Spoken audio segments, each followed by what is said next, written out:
Depuis la nuit des temps, dans beaucoup de traditions spirituelles et religieuses, les montagnes sont des lieux sacrés, des lieux recherchés par les gens en quête spirituelle. Peut-être est-ce à cause de leur beauté majestueuse, une beauté si immense que ça nous rappelle que seul un créateur beaucoup plus grand que nous aurait pu en être l'artisan. Peut-être est-ce parce que gravir une montagne est un dépassement de soi. Un défi qui, une fois relevé, nous permet de prendre une distance par rapport à notre train-train quotidien et de mettre les choses en perspective. Et peut-être, par la grâce de Dieu, de nous laisser saisir par une vision divine de notre monde. Dans l'évangile de Matthieu, Jésus donne son premier discours public sur la montagne. Un sermon qui dure 3 chapitres. Je ne veux même pas imaginer les réactions si je faisais ça ici, en haut de la rue Sainte-Ursule. 4 pages et je commence à paniquer parce que c'est trop long. Aujourd'hui, Jésus est de retour sur une haute montagne. Mais cette fois, il ne dit pas grand-chose. Mais une image vaut 1000 mots, n'est-ce pas? Aujourd'hui, sur la montagne, le monde de Dieu fait irruption dans l'espace des humains. L'espace de Dieu s'ouvre au regard. Jésus est soudainement transfiguré devant eux, littéralement métamorphosé. C'est le même verbe qui est utilisé ailleurs dans le Nouveau Testament par Paul pour désigner la transformation spirituelle.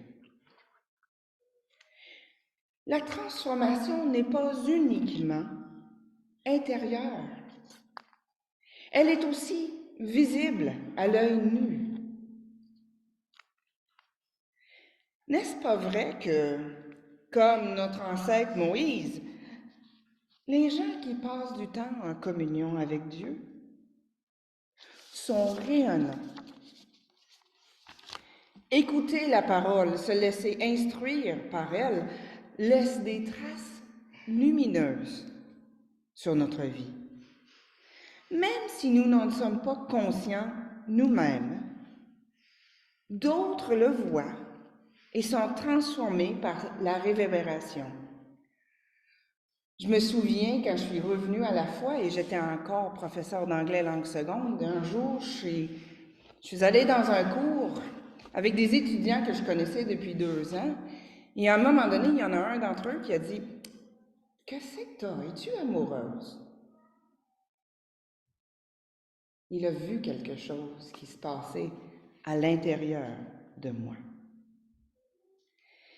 Et moi, je suis témoin de ce même phénomène à chaque vendredi à la parole sur le pouce, notre étude biblique qui dure 45 minutes, juste un petit 45 minutes. Même 45 minutes à écouter la parole transforme les visages. À tel point qu'on a même demandé d'arrêter de partager l'écran sur lequel je diffuse la lecture du jour. On m'a demandé d'arrêter de partager l'écran après la 3e lecture pour permettre aux gens de mieux se voir pendant le 3e tour de parole. Ça fait du bien contempler la gloire de Dieu reflétée sur les visages de nos frères et sœurs. Même à distance, même virtuellement, ça nous relève et nous donne un regain d'énergie avant de retourner à notre quotidien. Ça ne change pas le monde, sauf que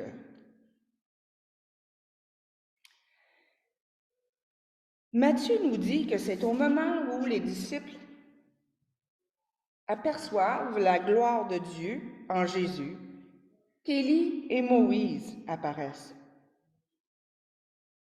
De quoi s'entretiennent-ils avec Jésus? Matthieu ne le dit pas, mais Luc affirme qu'il parle du départ de Jésus qui va s'accomplir à Jérusalem. Le terme traduit par départ est exodos en grec. Jésus va accomplir un nouvel exode. La scène est évocatrice pour qui, comme Pierre et ses compagnons, connaît les Écritures. Pierre avait déjà le sentiment, l'intuition que Jésus était le Messie, le Fils de Dieu. Il l'a déclaré haut et fort, pas longtemps avant de monter sur la montagne avec Jésus. Et là, Dieu leur fait un dessein qui confirme le tout pour lui. Jésus, tout rayonnant, se tient là avec Moïse et Élie. N'a-t-il pas, le jour où il a fait son sermon sur cette autre montagne, n'a-t-il pas dit qu'il était venu accomplir la loi et les prophètes? Émerveillé par la scène, Pierre réagit comme pour dire « Wow! Seigneur, c'est trop beau pour être vrai! Faut fêter ça! Si tu veux, je dresserai 3 tentes, comme lors de la fête des tabernacles ou la fête des tentes. Cette fête qui célèbre la marche dans le désert. Des moments comme celui-là, faut les prolonger. » Pierre n'a pas tort. Le Christ, celui que le peuple de Dieu attend depuis des générations et des générations, il est là au milieu d'eux. C'est vrai. Pierre a raison, mais il parle quand même trop vite. Il n'a pas le temps d'aller au bout de sa pensée, que nuée les recouvre et une voix retentit. Celui-ci est mon fils bien-aimé, celui qu'il m'a plu de choisir. Écoutez-le. Frères et sœurs, souvenons-nous-en, même quand on a raison, il peut nous manquer des bouts. Il peut y avoir des choses importantes qui nous échappent, des choses qui nous restent à apprendre. Même quand on est convaincu d'avoir raison, il faut écouter encore.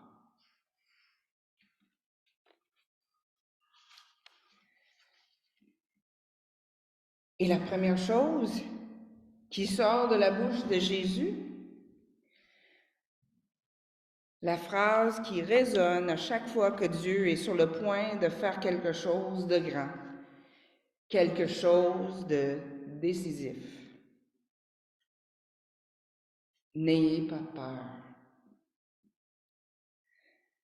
C'est pas parce qu'on est sur le point d'embarquer sur une grande aventure, et même une grande aventure qui sera bonne pour nous et pour d'autres, que ce n'est pas fréquent.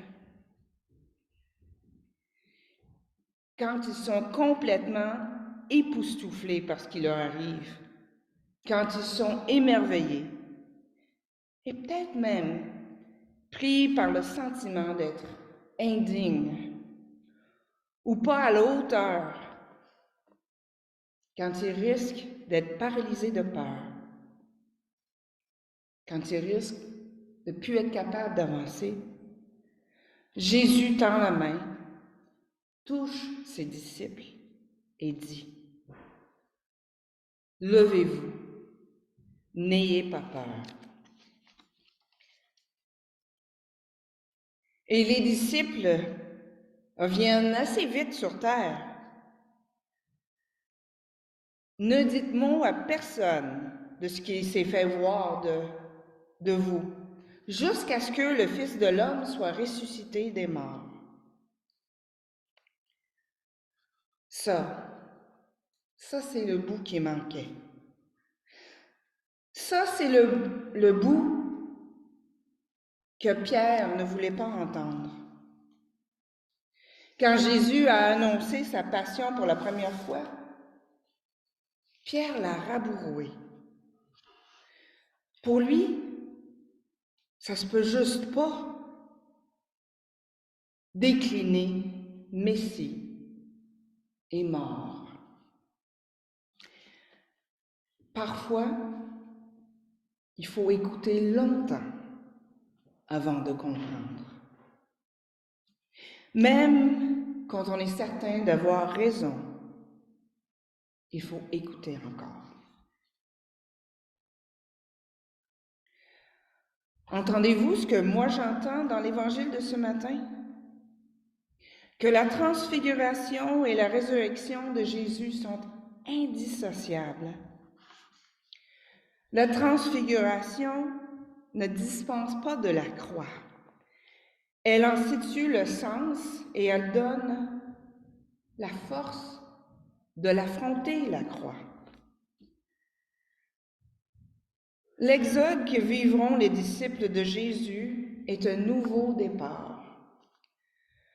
Non seulement pour quelques privilégiés, les chouchous du maître, ceux qui atteignent le sommet du succès, de la popularité, ceux qui sont au top de leur forme, au pic de leur performance. Il y aura un nouveau départ, même pour les losers de la première espèce. Jésus lui-même en personne en est l'illustration la plus éclatante. Même le pire des enfers sur terre n'est pas sans issue. Qu'on soit au sommet de la montagne, ne voulant pas bouger de peur de perdre ce que nous avons, ou au creux de la détresse, craignant ne jamais pouvoir s'en sortir. Jésus tend la main à ses disciples, les touche et leur dit: « Relevez-vous, soyez sans crainte. » Qu'est-ce que j'entends en écoutant l'Évangile aujourd'hui? Entre autres, que le but ultime de la quête spirituelle n'est pas simplement de trouver une oasis de paix et de repos à l'écart. Si on monte sur la montagne, c'est pour mieux nous brancher à la source de cette énergie vitale et entièrement renouvelable par-dessus le marché. Cette source vitale qui nous donnera la force nécessaire pour poursuivre notre marche avec Jésus. Par la grâce de Dieu, cette vitalité lumineuse nous donnera de le suivre jusqu'au bout, jusqu'au royaume de Dieu, là où Dieu règne et où la volonté de Dieu, et non celle des humains, est faite sur la terre comme au ciel. Amen.